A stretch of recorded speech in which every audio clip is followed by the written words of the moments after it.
Welcome back to एडिनाचल weekly current affair series, जिसमें आज हम डिस्कस करने वाले हैं 21 से 27 ऑफ मार्च के कंबाइंड करंट अफेयर्स को। Question number 1 is here on your screen.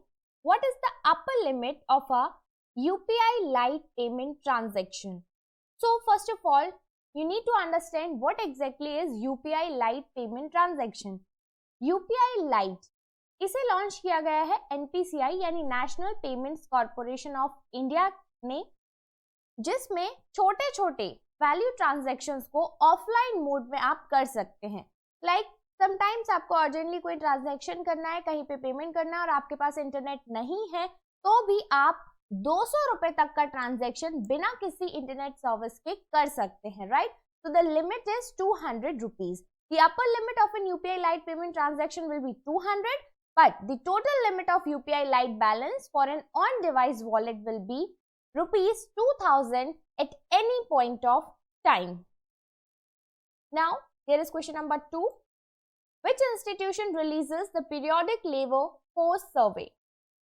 तो पीरियोडिक लेबर फोर्स सर्वे इसे रिलीज किया जाता है नेशनल स्टैटिस्टिकल ऑफिस के द्वारा, which works under the Ministry of Statistics and Program Implementation, that is MOSPI.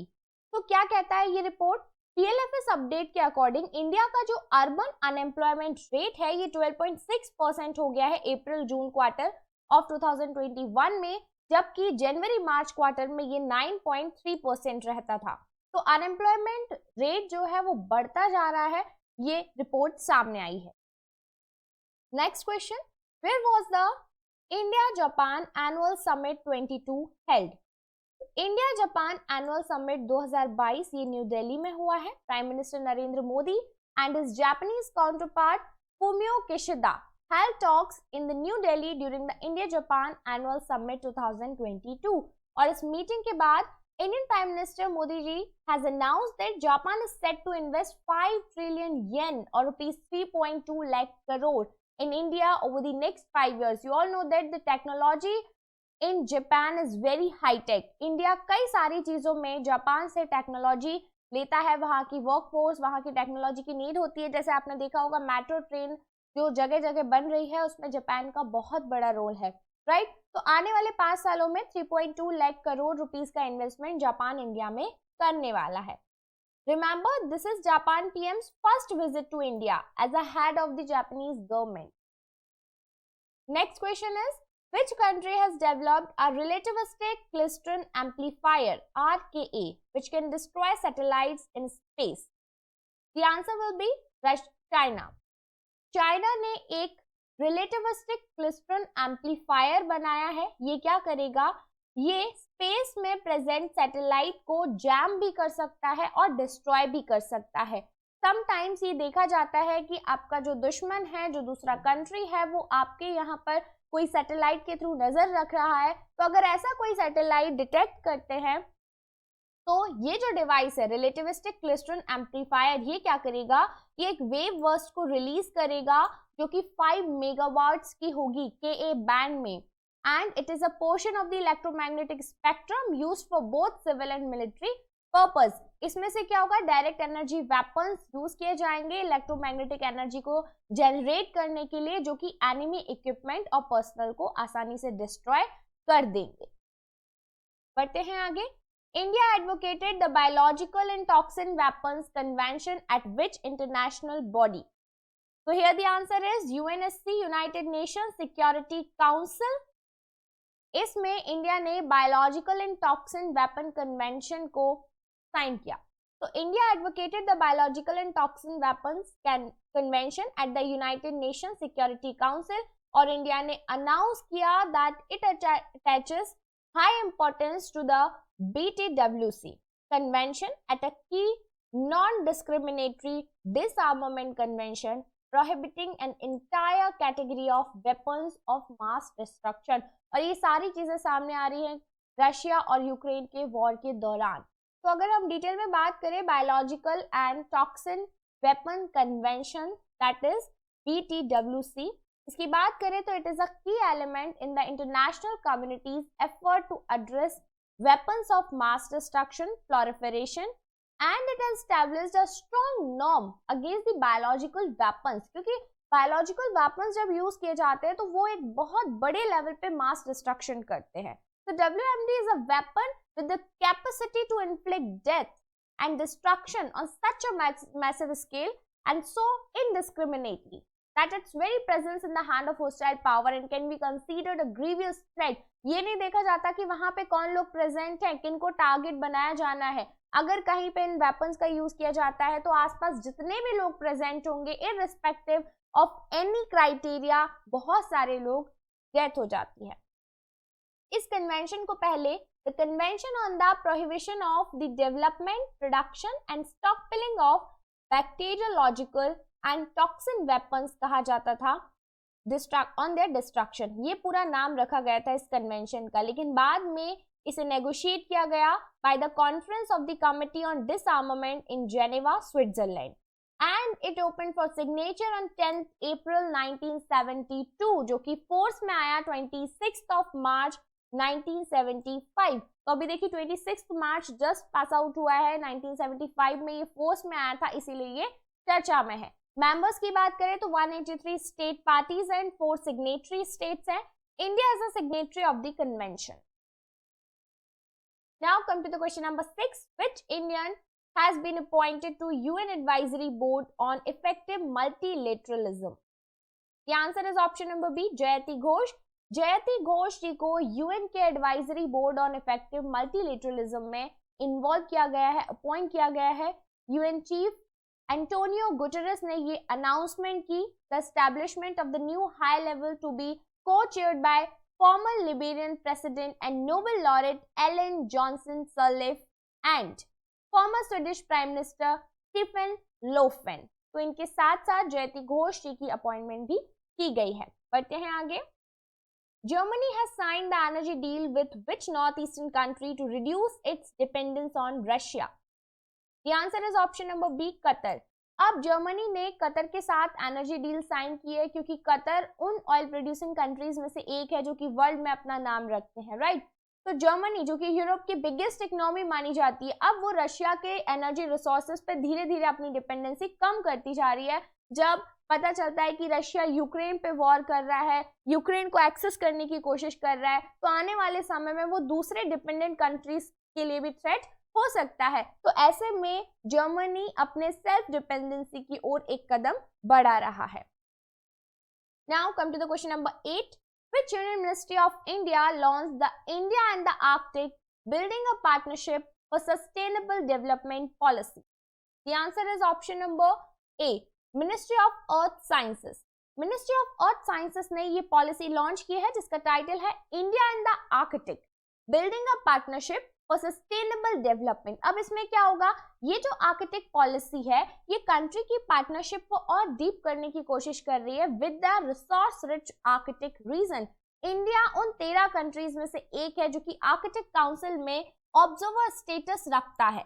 It also seeks to study the linkages between the polar region and the Himalayas. तो जो resources हमें Arctic region में मिल रहे हैं उनको हम कैसे एनहांस करके एक्सेस कर सकते हैं, यूटिलाइज कर सकते हैं और उसके थ्रू हम हिमालयन रीजन को कैसे रिसर्च कर सकते हैं, लिंक बना के फायदा ले सकते हैं, ये सारी चीजें इस पॉलिसी के दौरान की जाएंगी. बढ़ते हैं आगे. The golden langur is an endangered species native to which country? Golden langur India और भूटान में ही पाया जाता है. अभी आपने देखा होगा आसाम में 6th नेशनल पार्क घोषित किया गया था जिसका नाम है रेमोना नेशनल पार्क. वहां पे गोल्डन लंगूर एक इम्पॉर्टेंट स्पीसीज है. तो ये क्यों चर्चा में है, क्योंकि रिसेंट स्टडी में बताया गया कि गोल्डन लंगूर के हैबिटेट में काफी गिरावट आई है जिसकी वजह से वो धीरे धीरे एंडेंजर्ड कैटेगरी में की तरफ बढ़ रहे हैं. So the intensity of human langur conflict is increasing due to enhanced human footprints in the habitat of these species. जब भी ह्यूमन का एनक्रोचमेंट किसी नेचुरल हैबिटेट में बढ़ता है तो उनकी स्पीसीज कम होने लगती है बिकॉज उनका हैबिटेट लॉस होता है और दूसरे हैबिटेट में वो सर्वाइव नहीं कर पाते, लोगों के कांटेक्ट में आते हैं, उनका किलिंग भी बहुत ज्यादा, हंटिंग एंड पोचिंग, ये सारी एक्टिविटीज बढ़ जाती हैं. The next one is question number 10. Saksham, which was seen in the news recently, is an offshore patrol vessel of which armed force? The answer is option number C, Indian Coast Guard. Saksham जो कि अभी अभी news में था, ये offshore patrol vessel है Indian coast guard का, right. तो याद रखिएगा ये जो सक्षम है ये 5th कोस्ट गार्ड शिप है in the series of 105 M class offshore patrol vessel. तो ICGS सक्षम ये 5th और last offshore patrol vessel design किया गया है, गोवा शिपयार्ड लिमिटेड के द्वारा इसे डेवलप किया गया है। The vessel uses totally indigenous steering gear and gearbox which was being imported earlier। तो भारत आत्मनिर्भरता की तरफ एक और कदम बढ़ा रहा है। कंप्लीटली इसमें जो भी चीजें यूज की गई है वो एंडेमिक है या इंडिजीनियस है, राइट, हमारे ही देश से बनाई गई है और यूज की गई है। बढ़ते हैं नेक्स्ट क्वेश्चन की ओर। N Biren Singh was sworn in as the chief minister of which Indian state? The answer is option number B, Manipur. तो एन बीरेन सिंह इन्हें चीफ मिनिस्टर चुना गया है मणिपुर का 2nd consecutive टर्म के लिए। The oath of office was administered by Manipur governor La Ganesan. तो आपको दोनों नाम याद रखने होंगे, मणिपुर के प्रेजेंट गवर्नर है ला गणेशन और चीफ मिनिस्टर है N Biren Singh. In the recently held assembly polls BJP won the absolute majority by winning 32 seats in the 60-member house. Next question is, which sustainable development goal, that is SDG, seeks to ensure safe water and sanitation for all by 2030?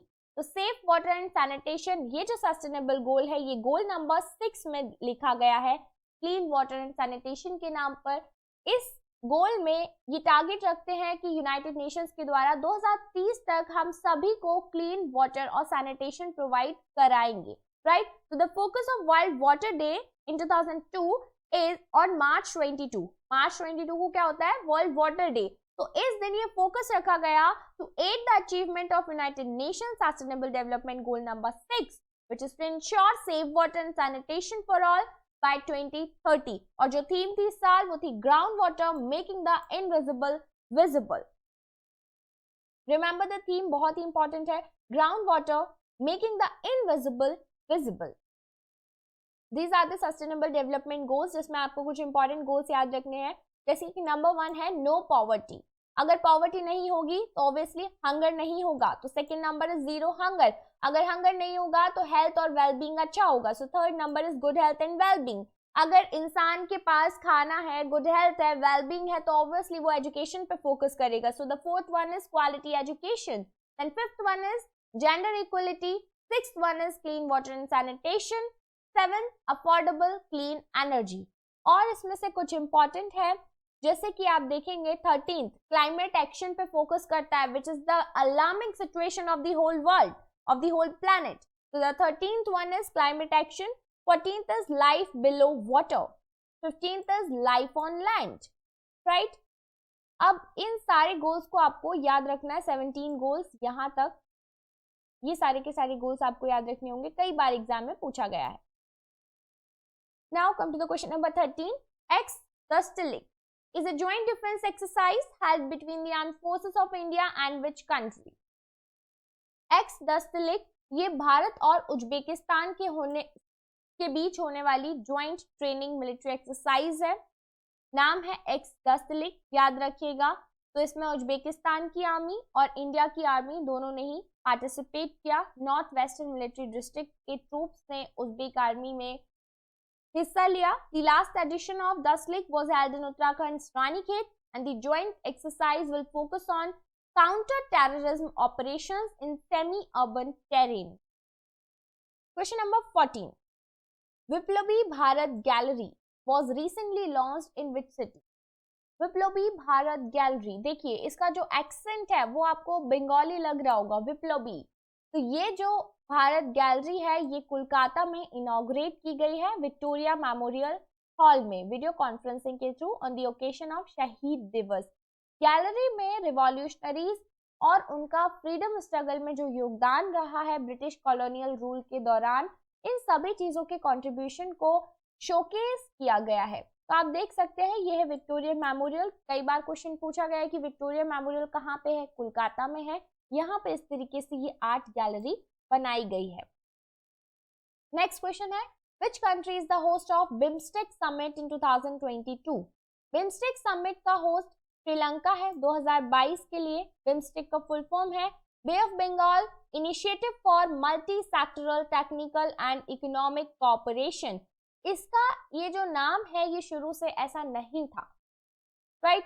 तो हम detail में अगर बात करें तो BIMSTEC को 1997 में establish किया गया और इसके 7 मेंबर स्टेट्स थे Bangladesh, Bhutan, India, Nepal, Sri Lanka, Myanmar, Thailand. जो कि इसके नेम में जो वर्ड्स, जो लेटर्स यूज किए गए हैं इन्हीं से आप निकाल सकते हैं, राइट। तो बिम्स्टेक का पहले जो नाम हुआ करता था वो उसमें कुछ कंट्रीज कम थे। यहाँ पर आप देखिए अभी फिलहाल है बिम्स्टेक, फुल फॉर्म है bay of Bengal initiative for multi sectoral technical and economic cooperation. और इसके जो मेंबर्स हैं ये लिटरल और adjacent areas of bay of Bengal में लोकेटेड हैं, दैट्स वाई यहाँ पे bay of Bengal word use किया जा रहा है। Out of 7 members 5 South Asia से हैं, बांग्लादेश, भूटान, इंडिया, नेपाल, श्रीलंका, और 2 साउथ ईस्ट एशिया से हैं जो कि है म्यांमार और थाईलैंड। तो BIMSTEC not only connect south and south east Asia but also the ecologies of the great Himalayas and the bay of Bengal. इसका जो मेन एम है वो है कि रैपिड इकोनॉमिक डेवलपमेंट के साथ साथ एनवायरनमेंट का भी ख्याल रखना, accelerate social progress and promote collaboration on the matters of common interest in the region. BIMSTEC के जेनेसिस के बारे में बात करें तो 1997 में इसे बनाया गया थ्रू द बैंकॉक डिक्लेरेशन। तो आपसे पूछा जा सकता है कि बैंकॉक डिक्लेरेशन किस समिट से रिलेटेड है, right. Initially it was formed with 4 member states only. जब 4 मेंबर स्टेट तो इसका नाम था BISTEC, that is Bangladesh, India, Sri Lanka and Thailand, और इकोनॉमिक कोऑपरेशन। फिर इसके बाद 1997 में इसमें म्यांमार भी इंक्लूड हुआ तो ये बिम्स्टेक हो गया, राइट। एम इसमें ऐड कर दिया गया। With the admission of Nepal and Bhutan in 2004 the name grouping was changed to bay of Bengal initiative for multi sectoral technical and economic corporation. Now बढ़ते हैं क्वेश्चन नंबर 16 की तरफ। विच इंडियन स्टेट और UT implements the Mukhyamantri Park Saundaryakaran Yojana. मुख्यमंत्री पार्क सौंदर्यकरण योजना ये Delhi government ने start की है। As the part of this scheme, the Delhi Chief Minister Arvind Kejriwal directed officials to transform 17 city forests in the NCR of about 3,000 acres to world-class level forests. 1,500 parks are being transformed in collaboration with 450 resident welfare association under the Community Parks Initiative. काफी अच्छा initiative है। अब आप दिल्ली में जाएंगे तो आप देखेंगे काफी ग्रीनरी वहां पे धीरे धीरे इंक्रीज की जा रही है, बिकॉज आप देख सकते हैं कि पिछले कुछ सालों में दिल्ली का जो पॉल्यूशन लेवल है वो कितना हाइक पे जा चुका है। लोगों को शुद्ध ऑक्सीजन नहीं मिल रही है, लोग सांस नहीं ले पा रहे हैं। जो मास्क हमने कोरोना में 2 साल लगाया वो मास्क दिल्ली के लोगों को कई सालों से बाहर लगा के निकलना पड़ रहा है, राइट। वहां पे सर्दियों में आप देखें बहुत ज्यादा स्मोक की प्रॉब्लम होती है क्योंकि फॉग में स्मोक बहुत ज्यादा मिल जाता है, विजिबिलिटी क्लियर नहीं होती है, छुट्टी करनी पड़ती है, लोग बाहर नहीं निकल पाते हैं। तो ये सारी प्रॉब्लम से निजात पाने के लिए ये काफी अच्छा इनिशिएटिव लेके आया गया है मुख्यमंत्री पार्क सौंदर्यकरण योजना। बढ़ते हैं अगले क्वेश्चन की ओर। Who has been awarded the Abel prize 2022। Abel prize दी गई है डेनिस पार्नेल सुलिवान जी को। So the Abel Prize for 2022 has been awarded to Professor Dennis Parnell Sullivan. It is awarded annually to outstanding mathematicians. सबसे पहले आपको याद रखना होगा कि एबल प्राइज किस फील्ड में दी जाती है, तो ये मैथमेटिक्स के फील्ड में दी जाती है, right? Remember, the award was established by the Norwegian government in 2002 and is managed by the Norwegian Academy of Science and Letters. Professor Sullivan was awarded the prize for his contribution to topology, in particular its algebraic, geometric and dynamical aspects. बढ़ते हैं आगे। What is the percentage rise in tuberculosis, that is TB cases in India in 2021 as per India TB report 2022? The answer is option number D, 19%. 19% rise हुआ है India के TB cases में 2022 के दौरान, और ये रिपोर्ट रिलीज की गई है यूनियन हेल्थ मिनिस्ट्री के द्वारा। So as per a report, India reported a sharp 19% rise in TB cases 2021 over the previous year. 21 में जो केसेस थे टोटल वो लगभग 19 लाख थे as opposed to that of 16 lakhs in 2020. There has been an increase in the mortality rate due to TB between 19 and 20 by 11% in India. काफी सोचने वाली बात है कि टीबी जो कि धीरे धीरे कम करने का टारगेट चल रहा है और पिछले कुछ सालों में कम भी हुआ है, वो वापस से बढ़ता हुआ नजर आ रहा है. Let's go to the question number 19. Which is the venue of the Bharat Bhagya विधाता फेस्टिवल? भारत भाग्य विधाता फेस्टिवल ये न्यू दिल्ली में ऑर्गेनाइज किया जाएगा. न्यू दिल्ली में 10-day mega red fort festival जिसका टाइटल रखा गया है भारत भाग्य विधाता, ये कमेंस हुआ रेड फोर्ट में. Union women and child development minister Smriti Irani ने इसे इनॉग्रेट किया. Red Fort mega festival is being organised as a part of Azadi ka Amrit Mahotsav by minister of culture.